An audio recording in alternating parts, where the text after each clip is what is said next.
Hello, ladies and gents, and welcome to another fabulous week of our Intro to Lit class. The internet is down at my house again, so we are back in a coffee shop to make this video. It'll be super fun. As always, click on the announcements and click on the week that we're in, and it will give you a nice overview of what to do. Remember, the daily assignments are just suggestions to help you kind of space the reading out throughout the week. The only hard deadlines are for the quiz and for the responses.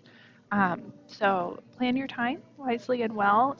Make sure that you've got enough time to get all the readings done, and how you space that out is absolutely up to you. This is just a nice way to divide it so that any one day isn't overwhelming. So we get to read a couple fun things today. A Clean, Well-Lighted Place by Ernest Hemingway, probably one of the most famous authors. One of his most famous quotes is, "Write drunk, edit sober." So yay, good job, Hemingway. You might be able to tell some of that from his writing. He is interesting sometimes. And then we've got Barn Burning by Faulkner. Faulkner was a weird dude, and once again, a very iconic American author. For one of his books, Faulkner locked himself in a cabin and wrote the book on the walls with like markers and charcoal and stuff. And then after he had like plotted out the whole book and got the whole thing written on the walls of this cabin, then he put it on paper like a normal person. Odd dude. I think the book was As I Lay Dying, which is a super trippy book. If you're ever in a mood for like something dark and weird and told from multiple viewpoints, it's the story of a family who is transporting their deceased mother in a coffin across the South to bury her someplace.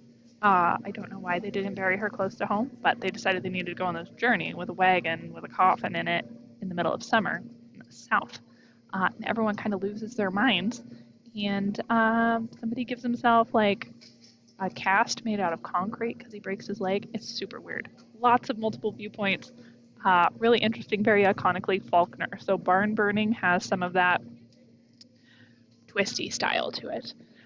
Then on Tuesday, we're going to be reading Story of an Hour, and then we're going to be reading This Is What It Means to Say Phoenix, Arizona by Sherman Alexie. Sherman Alexie is really cool because he's like a homegrown author. He's from the Pacific Northwest. He actually came and spoke at my college when I was in college at Eastern Washington University. He is from a Native American tribe that lives close by, and so he came and spoke with us. And I also lived in Phoenix, Arizona for like 4 years. And so it's really fun to see like these worlds intersect. And Sherman Alexie is like just an incredible author who has a lot to say that resonates with a more modern audience. Like Faulkner and Hemingway, they're old guys. They've been dead for a while. Sherman Alexie is still writing stuff. Like he's really cool. You can find him on YouTube. He's awesome. He's also on a ton of banned books lists. So if you're feeling a little rebellious, he's got some really fun stuff. In particular, The Absolutely True Diary of a Part-Time Indian is on a lot of banned book lists, particularly for high schools. So he's a cool dude.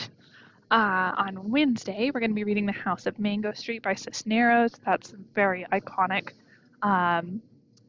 literature. You may have run across it in high school, is how iconic it is.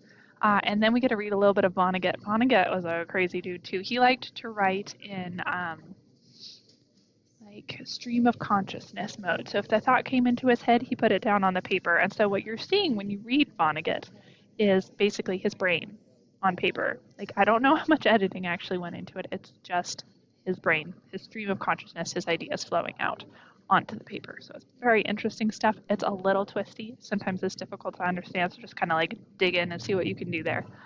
And then The Things We Carried by Tim O'Brien, a really powerful book.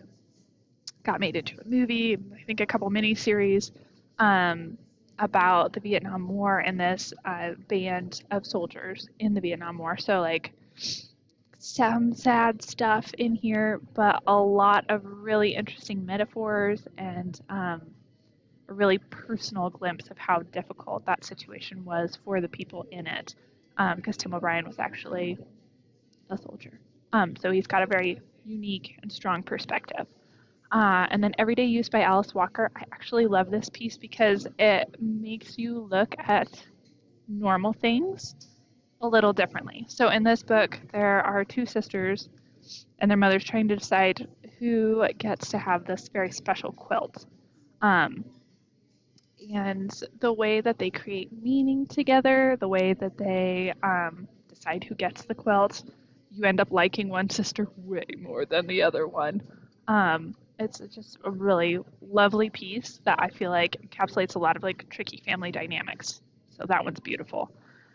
And then we get to end the week by reading the lesson on symbolism, which is always good to know. And then we read the lottery. You may have read this in high school. Once again, very iconic piece with a weird twist ending. You think one thing's going to happen the whole time, and then you get to the end and you're like, holy cow, and it's amazing. So do you make sure that you read through that?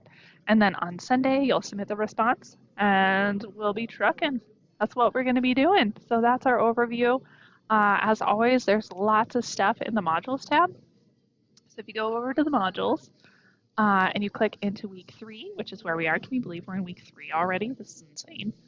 We've got our instructions, we've got our discussion, our readings, and then we've got a little lesson on tone and style, a lesson on theme, and a lesson on symbols. All of these really helpful things as you're digging into these texts because we've got a wide variety of tone, particularly between like Hemingway and Alexei, and then you've got Vonnegut, who's stream of consciousness, like crazy stylistic choices there.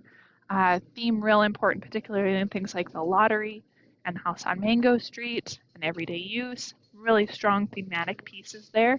And then symbolism is, of course, prevalent throughout all short stories and poems and plays and novels and anything else you read. There's symbolism there.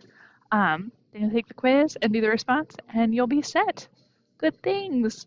If you guys have any questions, reach out. I'm here to help. I hope you enjoy the readings this week. It is a wide variety of a lot of really unique styles, so I hope it's fun.